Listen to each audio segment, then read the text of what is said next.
The key is to spend about 600 to 800 hours studying with intensive focus. El tema de hoy es cómo aprender un idioma sin estudiar en el extranjero. First question you might have about studying a language without studying abroad would be like, is it possible to do so? Is it really possible to acquire a language without being there? My answer is yes, but it depends on how, of course. Let me explain. This is just my imagination, but I would guess that many people think of study abroad as a magical method of studying a language. But in reality, it is not something like that. Study abroad doesn't make you a good language learner. Have you ever heard of the word fossilization in language learning? It's like not becoming a dinosaur or something like that. Fossilization means you're acquiring language, you are acquiring so many words or grammatical concepts, but at the same time, your consistent mistakes become more fixed, become more permanent after you spend a lot of time with that language. While you study abroad, there are so many occasions of speaking, but there are not so many occasions of being corrected. En otras palabras, even if you use the wrong sentences, your wrong grammar, wrong vocabulary, the people you might be talking with probably going to say something like, oh, you are acquiring a language very well. You are the proficient runner or something. In communication, there's no problem to do so. But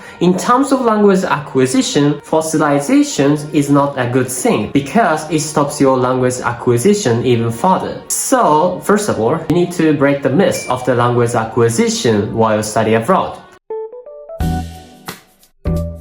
In terms of language acquisition, without study abroad, I used 3 strategies in specific. I acquired Spanish at the levels of B2 in 1.5 years, only studying in Japan, not in Spain or not Hispanic countries. 3 strategies are vocabulary, reading, and intense output. I spent about 600 or 800 hours and acquired B2 levels of Spanish. The vocabulary is simple, remembering vocabulary in pronunciation and also remembering the meaning of the vocabulary, of course. What I did was to try to remember 20 or 30 vocabularies each week, and I practice it by self-test. By doing the test of the vocabulary each week, you are going to intake and also output that vocabulary. The second thing I did was try to remember or was try to read aloud sentences in the text. What I did was to try to read aloud and try to remember 70 or 80% of those reading materials. By reading practice, you are going to connect the words in the sentences. These are especially great